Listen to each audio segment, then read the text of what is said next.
Now, the rest of the story. Around the turn of the 20th century in Death Valley, California, nestled between Tucky Mountain and Emigrant Pass, there was a rough-and-tumble mining town, population 700. The town had telephone and telegraph service, was on the receiving end of a 23-mile water pipeline, and was named, for some reason, 23 Skidoo. Had a post office and 2 boarding houses and 3 restaurants and 7 saloons, and 1 colorful character, the ill-tempered town drunk, Joe Simpson, nicknamed Hooch. He'd been a gunfighter and a saloon keeper before his fondness for hard liquor preoccupied him, and he'd been on a bender for several days when he awakened that bright Sunday morning in April 1908 to discover that he was broke. Hooch's state of penury did not improve his usual bad temper, and to his disordered imagination, the only practical means of restoring a few dollars to his pocket was to hold up a bank. Now, the 23 Skidoo Trading Company store housed what was then referred to as the Southern California Bank, the manager of which was one James Arnold.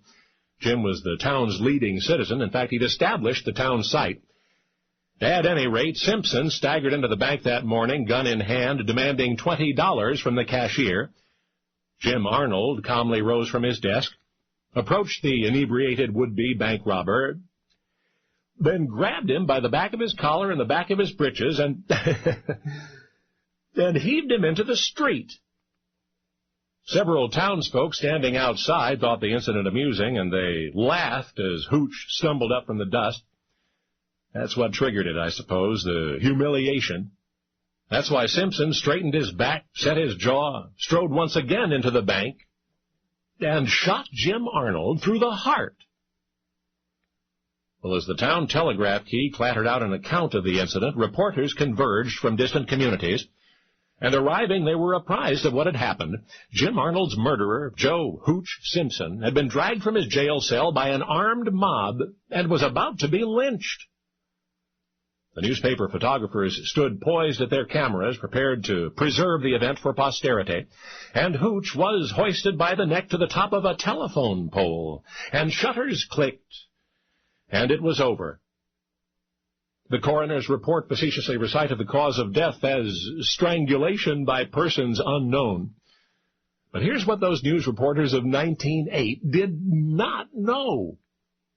They'd come from out of town, the reporters and photographers, on Thursday night, presumably in time to witness the lynching of old Hooch Simpson. But they were a day too late. So in a gesture of municipal hospitality to the media, and to be sure they got their own pictures in the paper, the lynch mob reassembled, rekindled its anger, exhumed old Hooch from his not-so-final resting place, and reenacted the day-old deed. And so did Joe become the only fellow I know hung twice for the same crime. Oh, and something else. On Friday night, one day after the second lynching and the second burial of old Hooch, a physician visited 23 Skidoo, saying he needed a human skull for display in his office back home. That's right, they dug up old Hooch again. Only now, you know the rest of the story.